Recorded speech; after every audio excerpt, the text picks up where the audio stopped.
BC 42% రిజర్వేషన్ల సాధన కోసం ముస్తాబాద్ లో బీసీ నాయకులు ఐక్యత ప్రదర్శన చేపట్టారు. రాజన్న సిరిసిల్ల జిల్లా ముస్తాబాద్ మండల కేంద్రంలోని మండల బీసీ నాయకులు పాత బస్టాండ్లోని వివేకానంద విగ్రహం దగ్గర ఐక్యత ప్రదర్శన చేపట్టారు. ఈ సందర్భంగా మాట్లాడుతూ బీసీ 42% రిజర్వేషన్ల సాధన లక్ష్యంగా రేపు తెలంగాణ రాష్ట్ర బంద్కు అందరూ సహకరించాలని కోరుతూ బీసీ రిజర్వేషన్ల కొరకు బీసీ సంఘాలన్నీ ఒక్కతాటిపైకి వచ్చాయని, గ్రామీణ స్థాయిలో బీసీ కుల సంఘాలు, బీసీ నాయకులు, బీసీ ప్రజలు ఒక్కతాటిపైకి వచ్చి మన హక్కుల కొరకు పోరాడే మంచి తరుణమని అన్నారు.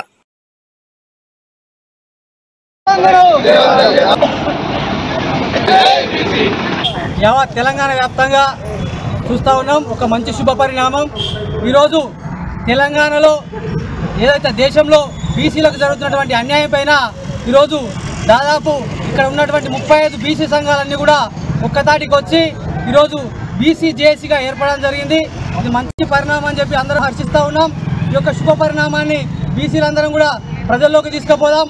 మనమందరం కలిసికట్టుగా ఉండి మనకు కావలసినటువంటి హక్కుల కొరకు మనం పోరాటం చేస్తాం. మనము దాదాపు 57% ఉన్నటువంటి బీసీలము ఇలా 42% రిజర్వేషన్ల కొరకు పోరాడుతూ ఉన్నాం. ఇలా మేము ఒకటే చెప్తా ఉన్నాం, చట్టసభలలో 42% రిజర్వేషన్ అమలు కావాలి.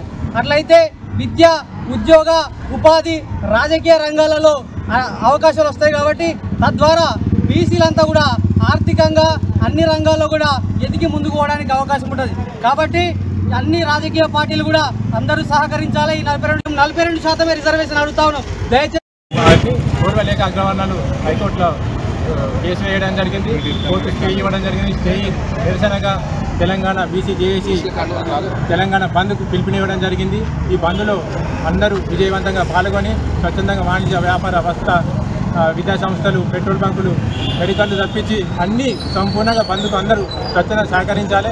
ఈ బంద్కు మనమందరం కూడా Mustabad JAC joint action committee కూడా ముందుండి బంద్ స్వచ్ఛందంగా బంద్కు మనం అందరం విజయవంతం చేయగలిగి రేపటి బంద్కు కోరుకుంటూ ఈ సమావేశాన్ని అందరికీ